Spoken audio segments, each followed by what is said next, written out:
Despite things going really well in my life, I still just about always striving for more.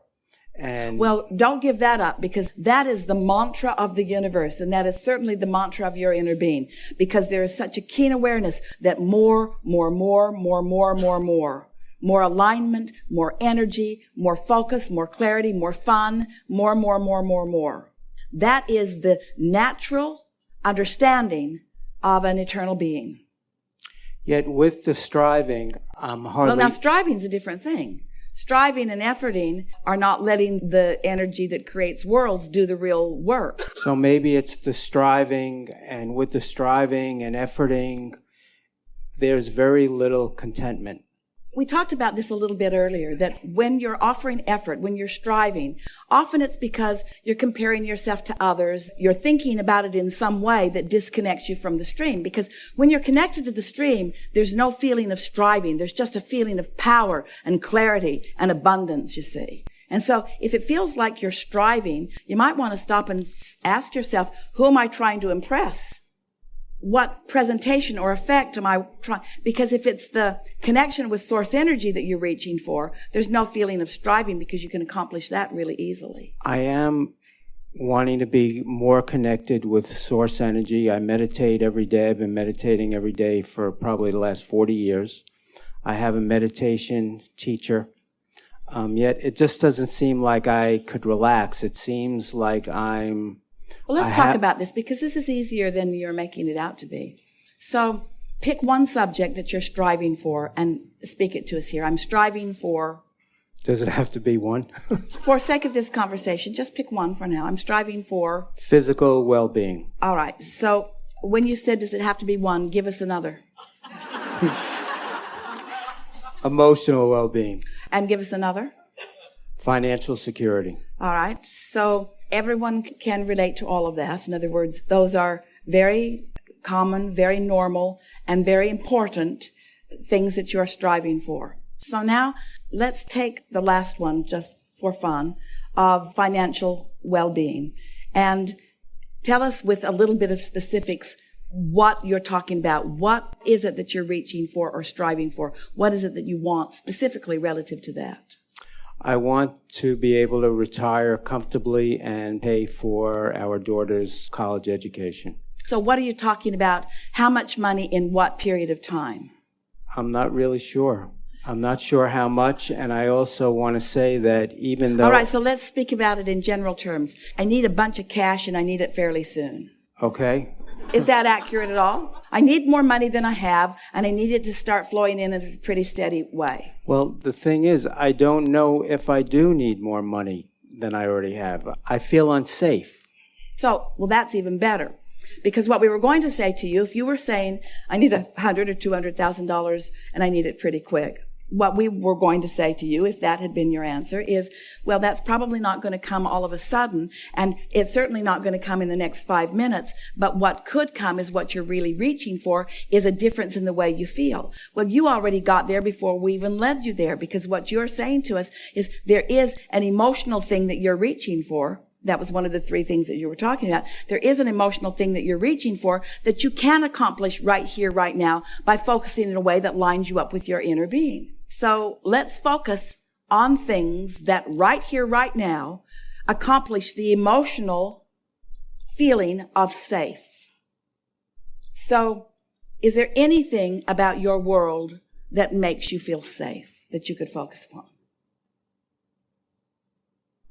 Well, I do have some experiences maybe at the end of the day where I do feel very grateful for the work I've done, how I've helped people, and the money I've earned. Well, let's not tie it to what you're doing for money. Let's not tie it to anything. Let's just see if we can isolate the feeling of well-being and safety. Do you feel that the chair that you're sitting in will hold you? Yes. And you feel fairly confident that you're safe here in this building. Now, it's going to feel like we're stretching a little bit. Do you drive a car? Yes. Do you feel like well-being? Is it stable? I don't actually feel well-being driving. I have fears of being hit again. All right. So this feeling of not being safe has some tentacles into some different aspects of your life experience. And so we're not only on the rumble strip, we're sort of on a dangerous cliff in that we're talking about something that has some momentum that's pulling against you. So we can change the subject if you want to, or we can keep reaching here for some feelings of safety, because if you don't go back, that's the thing about relitigating the past. The past experience, as you think about it, is what makes you feel unsafe now. So is there anything in your experience where you do feel safe? It's when I have a certain feeling that I feel safe, when it comes, when I experience that. It could be in meditation, or it come. So are you making the statement that that feeling of safety, when it comes, it's often not related to a condition. It's sort of an unconditional thing. Often it is. So it must be your connection with Source, who always feels your well-being and safety. So it's not about controlling the what is or changing the what is. It's about disassociating from it enough that you can really feel the clarity and the well-being that your inner being feels about you. So you acknowledge that you can do that you often do that you have done that. So is there any real reason for you to not feel safe, since the safety is not about conditions, it's about the function of your alignment or not?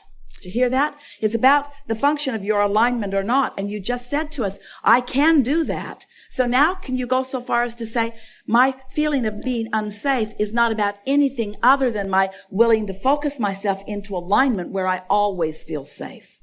And we could take it further. I always feel abundant, or I always feel clarity, or I always feel. It's not just the safety thing. It's not just the well-being thing. It's always there. It's being offered to you in this strong, steady, glowing way. And when you find a way to hook up with it, you feel it wash over you.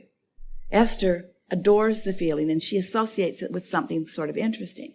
She got this really great pillow at the airport that wraps around her head a little bit, and something about the way it positions her head, it holds her chin in a perfect position, and when she puts it on and reclines her seat, the 1.5 inches that her seat is allowed to recline, she has found a way of just settling into her seat, sort of locking her fingers together, and she says to herself, this feels so good. I am so comfortable. She's just focusing upon the comfort of that moment. And there is a feeling of well-being now that is coming over her every time she does that. Not because of the condition of the pillow, and certainly not because of all of the people who are sitting around her on the airplane. It's a mental thing that she's finding as she's discovered this sense of well-being. She just looks forward to her plane naps now. She can hardly wait to get into that feeling of well-being. And the reason for it is because she was on airplanes, often Southwest, sometimes in the middle seat, often with people bumping up all around her, on airplanes really a lot, not being able to control all of the conditions of it. But what she discovered is she could control the condition of the way she felt, no matter what. And she used that pillow as a sort of excuse, but what it was the alignment with her own well-being. Now it translates out into more and more and more. You just have to find some way of talking yourself off the ledge and into alignment with who you are. And when you find yourself beating the drum of something that enhances your feeling of insecurity, now you're going to notice it more. And so just don't do that. That's the rumble strip that we're talking about. You just can't be sloppy in your thinking. Law of attraction does not allow you to be sloppy in your thinking. If you're sloppy in your thinking, then momentum's going to take hold, and then you're going to feel less safe, and then more and more things are going to come about. You get what we're talking about? I hear what you're saying, yet it's so difficult. It feels like there's such a contrast with what's in my life and the good things. It's like it's never good enough. But stop right there. That means one thing and one thing only. You are often looking at your life not through the eyes of Source. Because when you're looking at your life, where you stand, what you're doing through the eyes of Source, it is not only not enough. It is extraordinarily wonderful. It is yielding all kinds of benefit. Your inner being is reveling. Your inner being revels as it looks through you. But you've got to allow yourself to feel that reveling, you see. And again, we said this earlier, if your inner being were not reveling through the magnificent life that you are affording your inner being to revel through, you would not feel lost when you don't allow the reveling. So you might want to say, inner being, revel a little less, because you're getting so carried away with your reveling that I can't get up to speed with it, and your damn reveling is making me feel lost all the time. Or you could say, I want to revel in my life in the way my inner being is reveling in my life. But you've got to find a way to allow the reveling. How? If I'm feeling poorly physically, a lot of the time... This is the opposite of the way to do that. In other words, pointing out when you don't feel that way just keeps that vibration going and keeps you from reveling in it. In other words, you can't keep asking the question, why am I not where I want to be? You have to look for little glimpses of being where you want to be. That's what that pillow did for Esther. It was a glimpse of comfort to her. She was saying to herself, well, this is something I got to do, and I got to get on this airplane, and I got to go, and I can't control who's going to sit next to me because I've got one ticket for one seat, and there's going to be other people that are coming on. And for a while, she really efforted. She really tried to make herself look like no one would want to sit there. But most of the planes are full all the time, and so she just relaxed into the fact that somebody was going to sit next to her. And once she relaxed, that it was going to be the way it was going to be, but that she could have the response to it that she was choosing to have to it. And so she used her pillow as her excuse for finding comfort, and then found such comfort in it, such extraordinary comfort. In other words, nobody should be reveling about being on an airplane with all those other people like Esther is reveling. But it's because her inner being revels then, you see? And then, all kinds of things happen. Clever things are said. Everyone's having a good time. There are relationships that are formed. People sitting around. Everything's uplifted. It's really a good time experience. In other words, on and on and on and on it goes. You have to stop arguing for your limitations, or stop arguing for the what is that is limited in that it's not giving you all that you want, because what you want is connection to source energy, and you can have it anytime. You have no excuse. None of you have any excuse in any moment in time not to be in full connection with source energy. You have no excuse. Now, we understand why you don't do it, because law of attraction has sort of been promoting whatever it is that you've been feeling. But you can change that little by little by little by little until you can come in full view. You can see through the eyes of source. And we promise you, you won't feel afraid, and you won't feel lost, and you won't feel ashamed. You won't feel guilty. You won't feel blameful. You won't feel out of sorts. You'll feel clear and in love with yourself and in love with them and confident about the world and happy to be here and remembering how you felt when you came and noticing the things that are uplifting in nature. You'll feel who you really are. You'll feel the way Source feels about it, and you'll be in the state of allowing how Source feels about it, you see.